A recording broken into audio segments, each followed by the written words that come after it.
L'histoire de Jacques l'Éventreur, l'un des tueurs en série les plus infâmes de l'histoire, remonte à la fin du 19e siècle à Londres, en Angleterre. Son nom évoque des frissons, car il est associé à une série de meurtres brutaux qui ont terrorisé le quartier populaire de Whitechapel en 1888. Voici un aperçu de cette affaire mystérieuse et tragique. Contexte. À l'époque, Londres était confrontée à une pauvreté extrême, surtout dans les quartiers comme Whitechapel, où de nombreuses femmes, souvent des prostituées, se trouvaient dans des conditions désespérées. Cette situation sociale précaire a facilité la montée d'un tueur qui, pendant quelques mois, a semé la terreur dans le cœur des Londoniens. Les meurtres. Entre août et novembre 1888, 5 meurtres sont généralement attribués à Jacques l'Éventreur, bien que le nombre exact puisse varier en fonction des enquêtes. Ces victimes, souvent appelées les 5 victimes canoniques, sont Mary-Ann Nichols, 31 août 1888, la première victime retrouvée dans Buck's Row, elle avait la gorge tranchée et des blessures sur l'abdomen.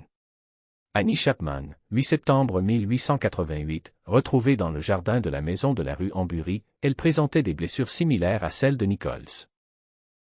Elizabeth Street, 30 septembre 1888, connue sous le nom de Lonleys, elle a été retrouvée avec une blessure à la gorge, mais son corps n'a pas subi les mutilations habituelles, ce qui a conduit certains à penser que Jacques l'Éventreur avait été interrompu.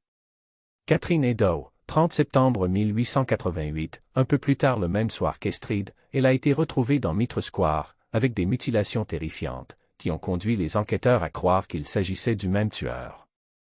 Mary Jane Kelly, 9 novembre 1888, la dernière et la plus atrocement mutilée des victimes, retrouvée dans sa chambre, elle a subi des mutilations horribles, ce qui a choqué même les enquêteurs aguerris. Les enquêtes. Les enquêtes sur les meurtres de Jacques l'Éventreur ont suscité un vif intérêt du public et des médias. Les autorités ont reçu des milliers d'indices et de lettres, dont certaines prétendaient être de la part du tueur lui-même, ajoutant à la confusion et à la peur collective. L'un des documents les plus notoires est une lettre signée Jacques l'Éventreur, qui a été envoyée à la police et aux journaux, alimentant la légende autour de cette figure mystérieuse. Théories et soupçons. Malgré les efforts de la police, la véritable identité de Jacques l'Éventreur n'a jamais été établie. De nombreux suspects ont été proposés au fil des ans, allant de médecins réputés à des membres de la royauté. Des théories ont également été avancées sur l'identité du tueur, mais aucune n'a jamais été prouvée de manière concluante. L'héritage. L'affaire de Jacques l'Éventreur a laissé une empreinte indélébile dans l'histoire criminelle et la culture populaire. Elle a inspiré de nombreux livres, films et œuvres de fiction, et reste un sujet fascinant pour les criminologues, les historiens et les amateurs de mystère.